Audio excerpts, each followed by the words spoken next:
Hello everyone, welcome back to my channel. Today's video is going to be a recent reads or a reading wrap up from March and April because I did not do reading wrap ups those months even though we're halfway through May. So I'm trying to get caught up. I don't read a ton, so I feel like month to month I don't necessarily feel it necessary to do a wrap up, so maybe I could change that to like every 10 books or so if you would prefer more of a recent read style format. So let me know what you think about that in the comments below. But before hopping too far into it, if you're new here, hello, my name is Emily. This is MacInnis Mama, where you will find mostly bookish content. I keep promising a budget freezer meals video, which has been filmed for so long, I just haven't edited it yet. Remind me to do that in the comments. You'll be hearing my children being obnoxious in the background. They're playing upstairs and I apologize if that bothers you. I'm going to try and not ramble too much in this video, though I do love to talk. So let's just hop right into the first book I read in the month of March, which was Kingdom of the Cursed by Carrie Maniscalco. This is the second book in the Kingdom of the Wicked trilogy, which is like a YA fantasy romance. We're following Amelia, who is out to avenge the murder of her twin sister Victoria. We have demons and witches and magic, mystery. I am really enjoying the series. It is feeling quite YA. I think I gave the first book 3 stars and I gave the second book, Kingdom of the Cursed, 4 stars. I liked it a lot more. The spice and the romance, the relationship, the tension was all amped up a couple of notches, and there were a lot of layers to the mystery added in the second book. I'm actually currently, as I'm sitting here, reading the third book in the trilogy to wrap things up. So I am enjoying it. It's not something that I own physically. I've been getting them from the library as audiobooks, but I'm having a good time reading them. I'm actually this isn't going to be in order, but I read Twisted Hate and Twisted Lies by Anna Huang. This is book 3 and 4 from the Twisted series, and this whole series was a disappointment to me. I gave Twisted Hate 3 stars. This was enemies to lovers, best friend's brother romance. Do I say their names? Because is that a spoiler for future books? They're like contemporary romance standalones, but they're all interconnected. I think you should read them in order so you know who is who. The third act breakup in every single one of these books bothered me. So 3 stars to Twisted Hate, 2 stars to Twisted Lies, which I thought would be my favorite in the series with Christian. Guys, like, am I the only one? Well, I know I'm not the only one because I buddy read these with Sam. She'll be linked down below, my Bookish bestie. I don't get the hype on this series, and I tried, and I'm going to read King of Wrath by Anna Huang because I want to love her books. I don't understand the hype on these books at all. It's the third act breakup every single time. That's what it is. I'll be loving the book for 75%, and then the third act breakup ruins it for me in each of these 4 books. So I read Legends and Lattes by Travis Baldry. I did read this as a part of my new to me authors reading vlog. I can link that up in the cards. This is like a standalone cozy fantasy book. I gave this 4 stars. I really enjoyed it. You're following an orc who is sick of being a mercenary and killing and stealing and wants to set up a coffee shop in a new town, create a new home for herself, and these people don't know what coffee is. She learned about it in Gnome Country and is bringing it to this town for the first time, and it has the aspects that I love. We have found family, we have food descriptions, and the way they spoke about coffee and baked goods made me hungry every single time. This was wonderful, and it's not completely plotless, but the cozy vibes are really at the forefront, but there is this lingering threat in the background to keep things a little bit more interesting. We also have like a magical creature element, like companion situation, which I also love. It's a slow burn sapphic romance. I really liked it. It didn't give me that 5-star feel. I feel like I had good things to say that whole way through. It just didn't give me that 5-star feeling, but it is a solid, great book. It definitely makes me want to explore cozy fantasy more.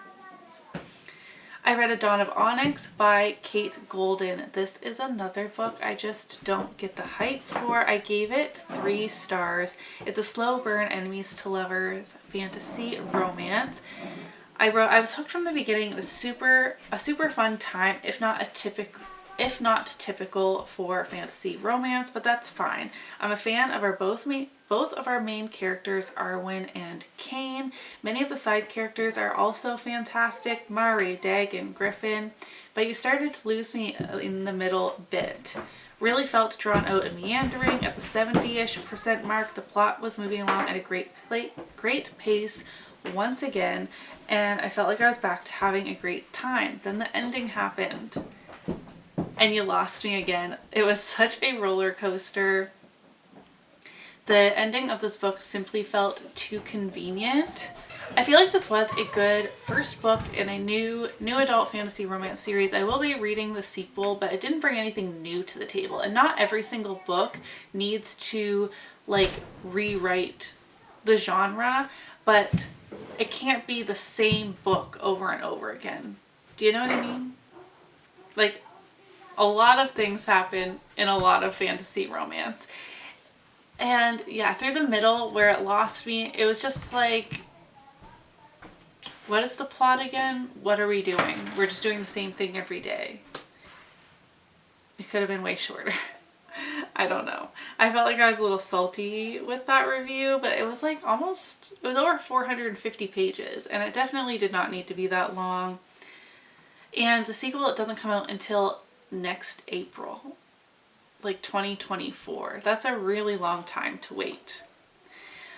Next, again, part of the reading vlog I will link up. I'm not going to go on and on about it because you can watch that reading vlog if you want all of my thoughts. This is All the Light We Cannot See by Anthony Doerr. This is the Bookish Mama, or Allison's, favorite book of all time. It is a historical fiction, World War II. We are following Marie Laure, who is a blind girl in Paris, and also Werner, who gets roped into the German army, though he doesn't really want to be there necessarily, but he is very smart and does not want to go to the mines, which he's destined to go to as an orphan. And it is like an unlikely friendship between a French girl whose city is being invaded by the Germans during the war and a German soldier. This was beautiful. Expertly crafted. I gave it 4 stars. This really surprised me. Historical fiction is not a genre I normally read, but I will be giving it a chance more often now. And lastly for in that vlog was The Dalwick Demon by Ashley Bennett. This is a monster romance. This was one of Sam and I's monthly trauma reads, which we have started. Why?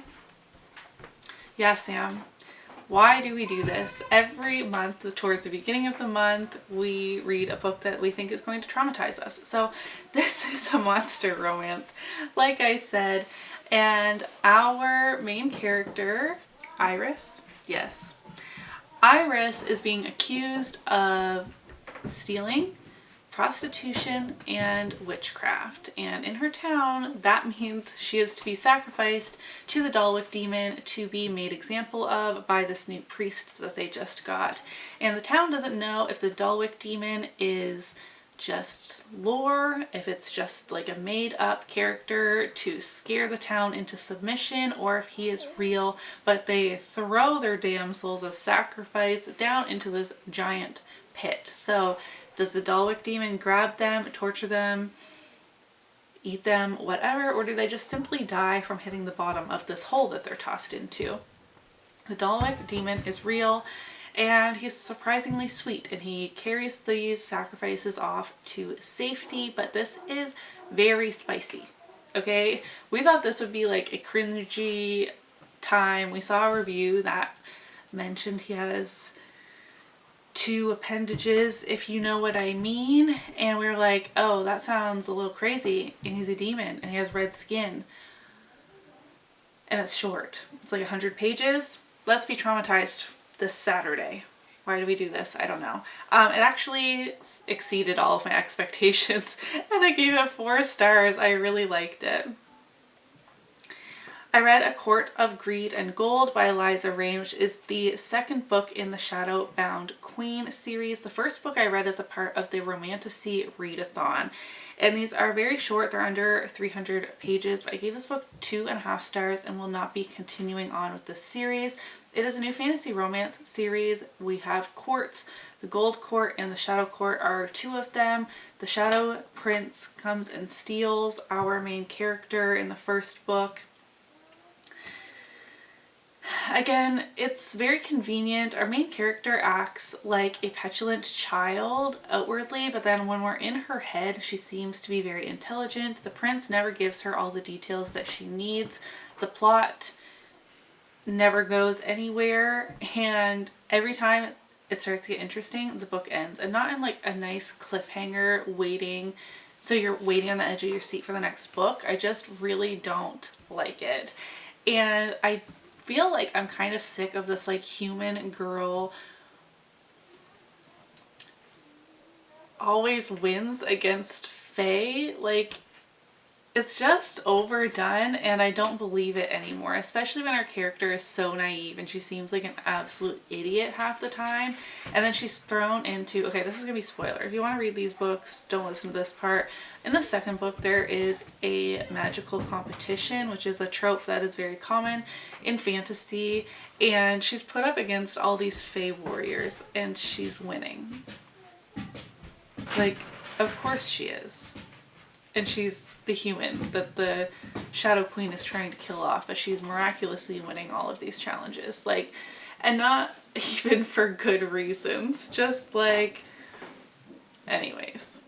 2.5 stars. I'm DNFing this series. Sam and I have started, it's my reread, her first time reading Throne of Glass by Sarah J. Maas. And so we read The Assassin's Blade and Throne of Glass in April. I am having the best time on this reread. I gave both of these 4 stars. They're not my favorites in this series, but I appreciate them nonetheless. I have started annotating. Well, I've been highlighting. I don't tab. But I've been highlighting certain foreshadowing or important things or just quotes that I really love. And I'm just having the best time. And Sam is enjoying them too, which is just so fun to have her be reading them for the first time. And I'm trying really hard to behave myself and not spoil anything. So when she asks questions, I'm doing that like, I don't know. We have to wait and see, which is just really fun. I reread Legendborn by Tracy Dion. This is a YA fantasy and a King Arthur retelling. This was a reread because I want to continue with Bloodmarked, but I felt like I didn't remember enough. Turns out I remembered basically everything, but that's fine. I knocked down, so, okay, first time I read this, when it first came out, I gave it 5 stars. This was a very hyped new fantasy series. It deals with trauma and grief in a beautiful way. We have Bree, who goes to this university as a high school student for like the special program. She must be a senior in high school after losing her mother, and she is dealing with a lot of grief and rage. And I feel like those topics were explored really well. And we also are exploring living in the South as a Black woman and knowing the history of the land that you are walking on, the men in the statues that you find around your college campus, and where your magic may come from, and how slavery has made things a little more complicated because there is slavery in your past, obviously, and how everything has come to a head for Bree in this book. So I gave it 5 stars the first time. It was really hyped. I loved it. I feel like I was riding the wave of the hype. Upon reread, there are a lot of things that are not fully fleshed out in my opinion, like the King Arthur and the Round Table parts. If you are not really familiar with that lore or that story, like I am not, there are a lot of things that were very confusing and could have been explained to us as the reader a little bit better, in my opinion. Also, the love triangle is not my favorite. I do have a preference one over the other, and I feel like mine is the unpopular opinion. So I did knock this down to 4 stars. Still a really solid book. So with that, that is all of the books that I read in March and April. I feel like I have a lot of catching up to do in these summer months. I hope to do a ton of reading. I have been having a great reading month so far in May. Please let me know in the comments down below, what is the most recent book you gave 5 stars? I would love to know that. And also, if you prefer monthly reading wrap-ups, no matter how many books are in it, or if you would prefer a recent reads style where I do about 10 at a time. So that would be stretched over a little more than a month typically. That is enough rambling for me today. If you enjoyed today's video, don't forget to give it a thumbs up so that I know, and I will see you in my next one. Bye!